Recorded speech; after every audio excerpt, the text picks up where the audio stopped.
과거의 역사를 통해 현재를 돌아보는 역사 평행 이론. 날카로운 역사 인식으로 우리 사회를 분석하는 기자, 안국일보 김광원 기자 연결합니다. 안녕하세요. 안녕하십니까. 네, 오늘은 영화 이야기로 시작해볼까 합니다. 반도의 봄이라는 영화가 있었다고요? 1941년, 그러니까 일제강점기에 제작된 영화입니다. 네. 이 반도의 봄이라는 영화에는 춘향전과 관련된 장면이 나옵니다. 영화 속에서 춘향전이라는 영화를 찍는 거죠. 근데 이제 영화에서 그려지는 춘향전에는 이도령과 헤어지는 장면에서 춘향과 향단이 모두 가만히 서서 눈물만 흘립니다. 심지어 네. 춘향은 기둥 뒤에 숨어서 몸을 반쯤 숨기고 있습니다. 춘향가에 나오는 춘향과는 좀 다른 모습이네요. 오히려 춘향가에서는 이도령을 좀 꾸짖었던 것 같은데요.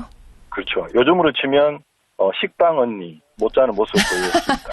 식빵 언니 그 김연경 배구 선수가 그렇죠. 경기하면서 거칠게 욕하는 장면 재밌게 이제 또 그 모습입니다.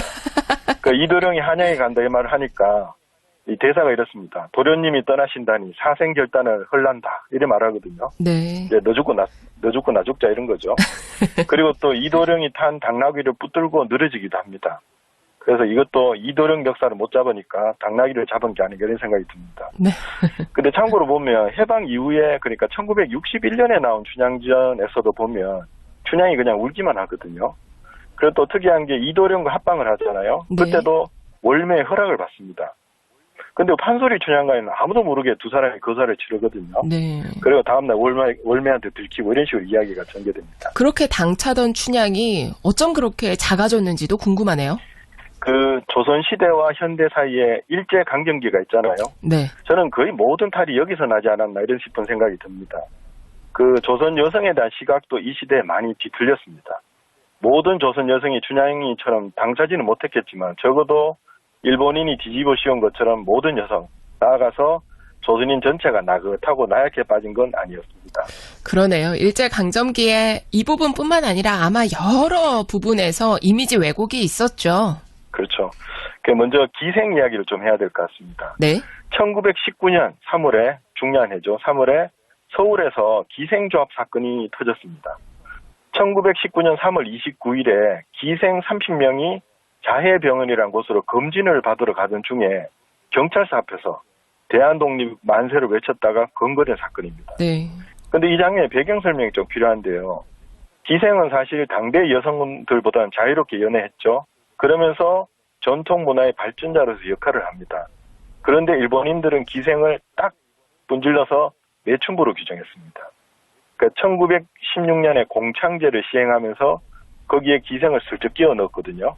그래서 유학 여성들과 함께 정기적으로 성병 검사를 받도록 했습니다. 기생들 입장에서는 가장 굴욕감을 느끼는 순간이 바로 이 검진을 받으러 가는 길이 아니었을까 싶고요. 그렇죠. 나라 잃는 것을 절절하게 실감하는 순간이었을 거다라는 생각도 들고요. 그죠? 예. 기생 이미지를 왜곡시키는 것도 좀 심한데요. 사실 또 여기 더 나아가서 기생을 조선을 상징하는 존재로 만들었습니다. 치밀한 작업이 있었거든요. 네. 일본인들은 조선을 소개하는 책자들과 함께 엽서를 발행했습니다. 낙후된 모습을 보여주는 게 목적이죠. 그래서 좀 뒷골목 이런 데만 찍었습니다. 그리고 또 기생 사진을 집중적으로 실었습니다. 사진 엽서에는 번호 분류가 뒤죽박죽인데 기생만큼은 500번대에 정렬하게 몰려있다 이렇게 기록되어 있고요. 또 조선 풍속 기생 채색회 엽서라는 수백 종의 엽서가 특별히 제작해서 판매되기도 했습니다. 그런 것들이 조선을 대표하는 이미지다라고 각인시키려는 의도였겠죠? 그렇죠. 의도가 명확하게 드러난 게 뭐냐면 1915년에 나온 조선 물산공진의 포스트입니다. 이 포스트는 경복궁과 박람회장을 배경으로 기생이 서 있는 모습이 그려져 있거든요.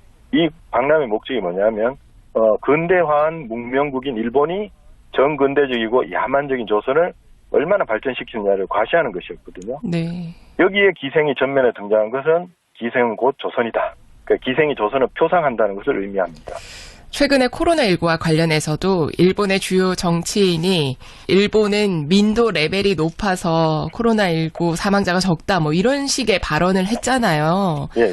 그래서 큰 논란이 됐는데 참 예나 지금이나 자신들은 좋은 이미지로 포장하고 타인들에겐 안 좋은 이미지 뒤집어 씌우는 건 변함이 없는 것 같아요. 그렇죠. 네. 근데 일본인들이 게이샤를 뭐 예술가로 지칭했지만 사실은 이런저런 이유로 서양인들에게 매춘부로 인식이 됐거든요. 네. 기생을 똑같이 그런 식으로 만들었다 이렇게 보면 됩니다. 일본은 지금도 게이샤는 예술가다 이렇게 누누이 주장하고 있습니다. 근데 조금 특이한 기록이 남아 있습니다. 한국에서 선교사로 활동한 노블 여사라는 분이 있는데요. 1930년 2월 4일에 일기를 남겼습니다. 이런 일기를 남겼습니다. 읽어보면요. 일본의 선교사연합위원회가 우리 미국 정부에 전신을 보내서 게이샤들은 매춘부기 때문에 올봄 워싱턴에서 열리는 복사꽃 축제에 게이샤들을 연예인으로 초대하지 말 것을 요청했다. 네. 선교사 비방 기사를 쓴 자들은 무의식 중에 게이샤가 매춘부라는 것을 인정하고 있다. 만일 우리의 법이 매춘부대 입국 허용을 금지하는데도 그대로 밀어붙여 그들을 초대한다면 유감스러운 일이다. 일본에서 생활하는 선교사들이 그렇게 판단했을 때는 다 이유가 있었겠죠? 그렇다고 봐야 되겠죠. 예, 아무튼 일제는 기생에 대해서 그리고 조선에 대해서 많은 왜곡을 했습니다. 나중에는 조선이란 말 자체도 쓰기 싫어서 반도라고 불렀죠. 네. 반도라는 의미는 뭐 아무리 역사성이 없거든요. 그래서 1941년에 개봉한 반도의 봄이라는 영화 제목도 그런 의도가 스며 있었습니다. 저는 밀정의 실제 모델이었던 현계옥 선생이 떠오르는데요. 춘향을 연상시킬 만큼 기계가 꺾이지 않았고 일제가 만든 조선의 이미지, 조선의 여성의 이미지와는 사뭇 다르잖아요. 예. 지난달에는 또 6.25 때 활약한 여군들이 집중 조명됐습니다. 우리나라 최초 여군이신 김명자 예비역 대위, 그리고 유엔 산하의 특수부대였던 켈로 부대의 소녀 첩보병 심용애 씨 같은 분들의 이야기가 전파를 탔거든요. 네. 그리고 또 간호장교로 참전한 이현원 씨도 70년 만에 유공자로 인정을 받았다 이런 소식을 들었습니다. 일제강점기 영화에서 만들어낸 그런 나약한 여성의 이미지와는 전혀 다른 거죠. 예. 잘 알려지지 않았던 혹은 가려졌던 역사의 한 부분을 재조명하는 일이기도 한데요. 사실 근데 이게 결국은 우리가 잘 몰랐던 우리 자신의 모습을 되찾는 일이라고 생각합니다. 네. 이를테면 춘향이 돌아오도록 하는 거죠. 일제가 그토록 지휘록 했던 우리 조상들의 진짜 모습을 복원하는 의미가 있다 이렇게 보면 6.25 전쟁에서 싸운 여성들을 기념하는 것도 저는 독립운동이라고 생각합니다. 독립운동의 연장이 아닐까 그렇게 생각이 듭니다. 저도 공감합니다. 역사를 꼼꼼히 살피는 것, 또 잊지 말아야 할 분들을 발굴해서 오래오래 기억하는 것, 이것이 곧 우리 속에 감춰진 좋은 것들을 발견하고 발전시켜 나가는 과정이다라는 생각이 들고요. 역사를 공부해야 하는 가장 중요한 이유가 아닐까 싶습니다. 오늘 말씀도 고맙습니다. 예, 감사합니다. 한국일보 김광원 기자였습니다.